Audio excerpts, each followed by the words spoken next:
Let's say you built the greatest football dynasty in NFL history. You've got the best head coach of all time, a quarterback drafted 199th overall who turned into the GOAT, 6 Super Bowl rings, 9 appearances, total domination. Now imagine someone told you, yeah, but they cheated. Welcome to Spygate, the scandal that nearly blew the lid off the NFL's most sacred empire. This wasn't some harmless gamesmanship. This wasn't a guy deflating a few balls. This was a coordinated effort by the New England Patriots to illegally videotape opposing coaches' hand signals in order to steal plays, anticipate calls, and gain an advantage before the ball was even snapped. And the wildest part? They got caught red-handed on camera, and the league punished them, sort of, then turned around and destroyed the evidence.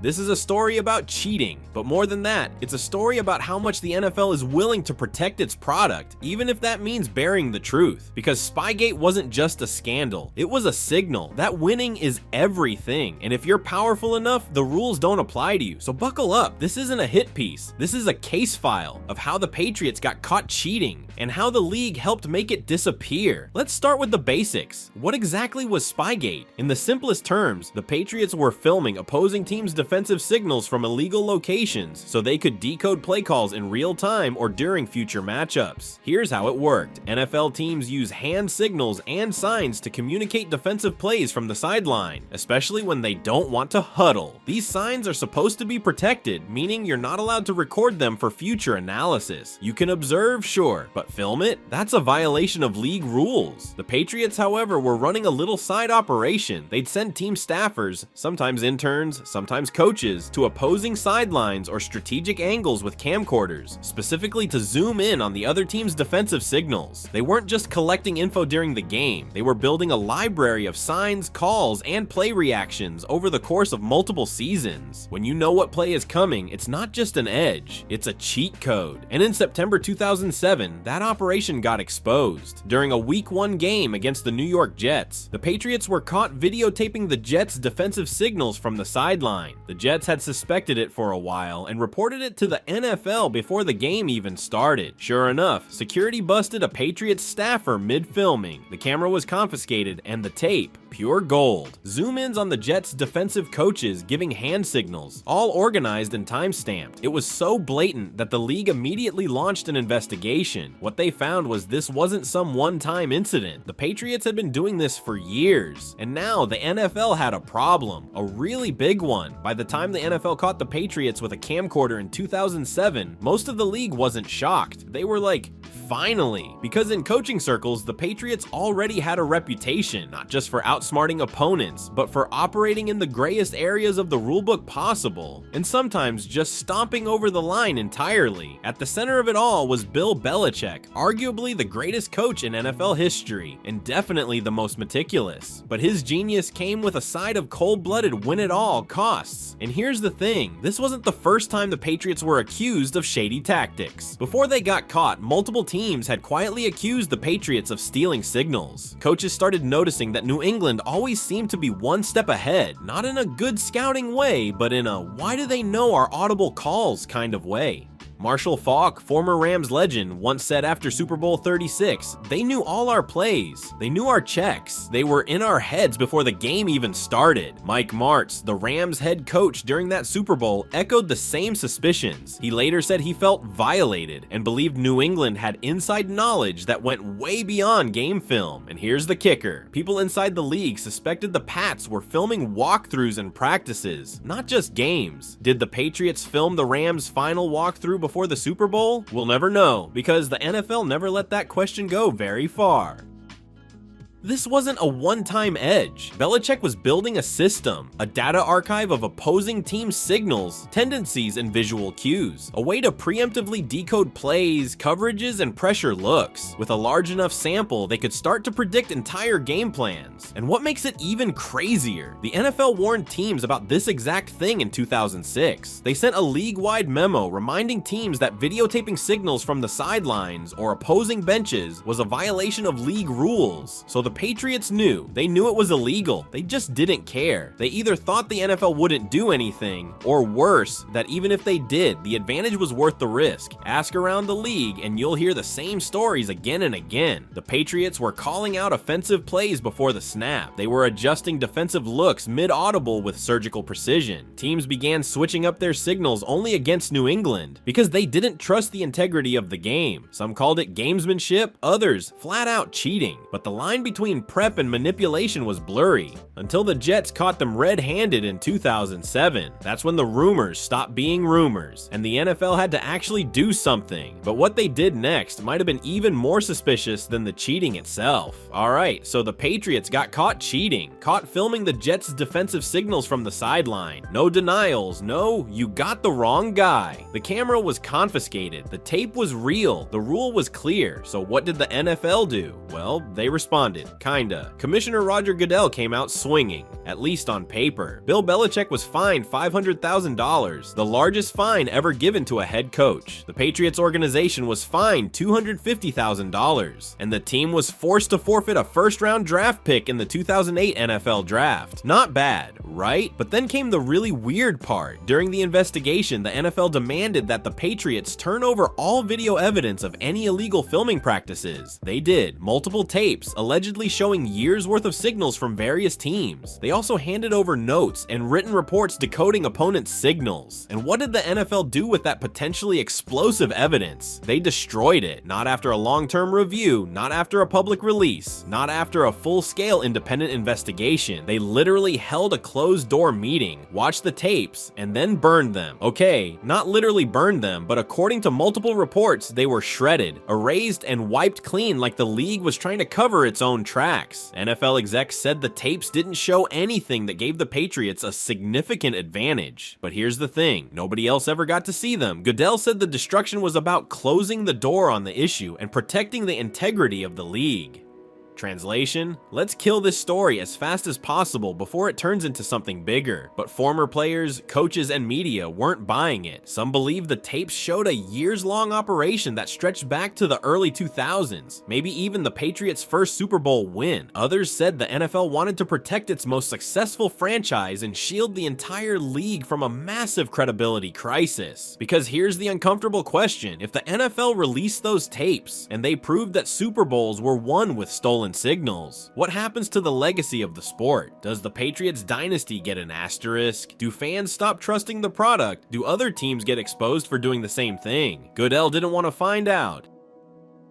The Spygate fallout didn't just make headlines, it made it to Capitol Hill. Arlen Specter, a US senator, demanded an independent investigation. He publicly accused the NFL of a cover-up, saying, "The lack of candor and the rush to destroy evidence raises serious questions about the league's conduct." The NFL ignored him. Specter even threatened to call a congressional hearing over Spygate, comparing it to baseball's steroid scandal in terms of its impact on the game's credibility. It never happened, but the fact that Congress even considered it tells you how serious this could have been. Did the tapes show the Patriots filming opposing practices? Did they have other teams' entire defensive playbooks decoded? Did they cheat in Super Bowl 36? We don't know, because the NFL made sure we never would. And just like that, the greatest dynasty of the modern NFL was coated in scandal, and the evidence was turned to dust. The official line from the NFL was clear: it was bad, we dealt with it, it's over. But the thing about scandals, especially in sports, is that once you give people a reason to doubt, they don't stop asking questions. And with Spygate, the questions kept coming, because the more players and coaches spoke up, the more it started to look like the Patriots weren't just filming during games. They might have been doing a whole lot more. Let's go back to 2002, the Patriots versus the Rams. New England was a scrappy underdog. The Rams were the greatest show on turf. Warner, Falk, Holt, Bruce, an offensive cheat code. And yet, the Patriots knew everything. Their defense wasn't just prepared, it was surgically precise. They jumped routes, called out screens, sniffed out runs like they were wired into the Rams' headset. After the loss, Marshall Faulk said,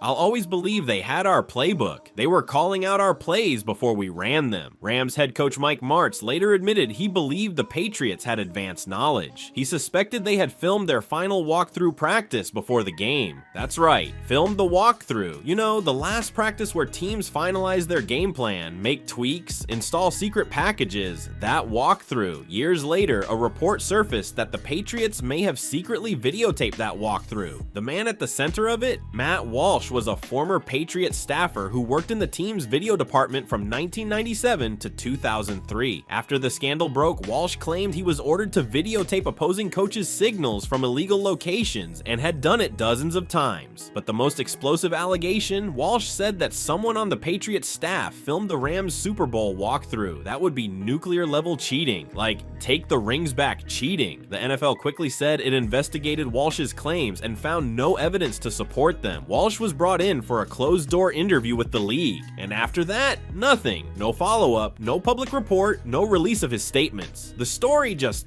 died, conveniently.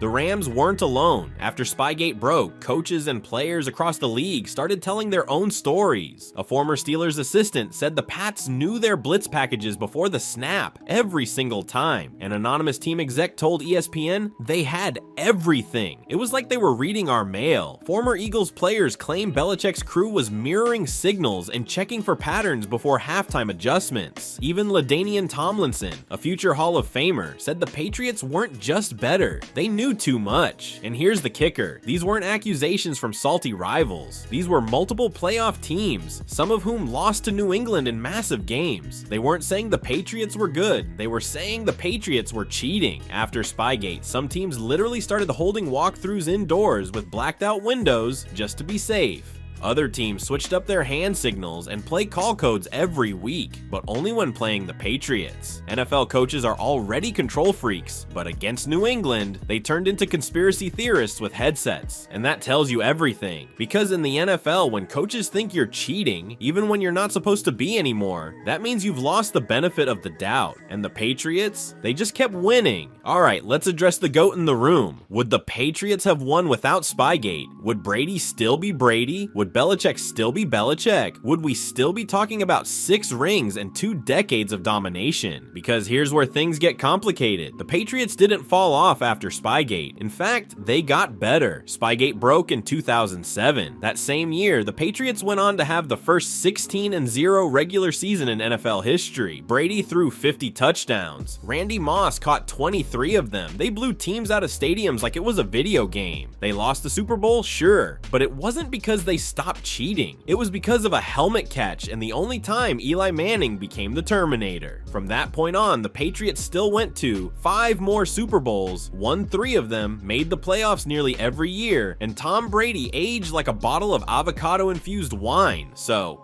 what gives? If they were cheating before and they kept winning after, does that mean it didn't matter? Here's where it gets spicy. A lot of coaches and insiders believe Spygate gave the Patriots their original edge, not because they needed it to win forever, but because they needed it to build momentum. In the NFL, a few close wins can define a season. A couple of defensive stops here, a blown coverage avoided there, and suddenly you're 11-5 instead of 8-8. You're the number 2 seed instead of watching the playoffs from home. In 2001, 2003, and 2004, the years New England won its first 3 Super Bowls, every game was tight. They beat the Rams by 3. They beat the Panthers by 3. They beat the Eagles by 3. That's a few stolen signals from a different ending. Even Belichick's defenders admit, Spygate didn't make them great, but it may have made them early. Once the foundation was set, the culture took over. Brady became Brady. Belichick became a mystic monk of gridiron warfare. They didn't need the camera anymore. The machine was already running, but if Spygate gave them the spark, that changes how we look at the fire. In the end, Spygate didn't stop the Patriots. It didn't derail the dynasty. It didn't cost them championships. It didn't even slow them down. If anything, it became part of the mystique, because that's the weirdest part of all this. The Patriots got caught cheating. The league admitted it happened, destroyed the evidence, and then the team just kept winning. No villain arc, no fall from grace, just more rings, more banners, more do your job documentaries. But that doesn't mean the scandal didn't matter, because Spygate did something more more subtle. It planted a seed of doubt, one that's still growing to this day. Did the Patriots film walkthroughs? Did they have years of decoded plays? Did they cheat their way through Super Bowl 36? We don't know, because the NFL made sure we never would. The evidence was shredded, the story buried, and the greatest dynasty in NFL history was allowed to live on, cleaned up, and rebranded. But that's what makes this scandal so haunting. It's not about one camera, it's about how far someone's willing to go to win, and how far a billion-dollar league will go to protect its product. Belichick will go down as the greatest coach of all time. Brady is the undisputed GOAT. The Patriots are a dynasty for the ages, but that shadow, it's always there. Spygate didn't ruin the Patriots. It might have built them, and maybe that's the scariest part of all. Thank you for watching the video. If you enjoyed, I would really appreciate you taking a second to press the like button and subscribe. And if you want another video to watch out, last upload about players that were banned from the NFL is on screen now.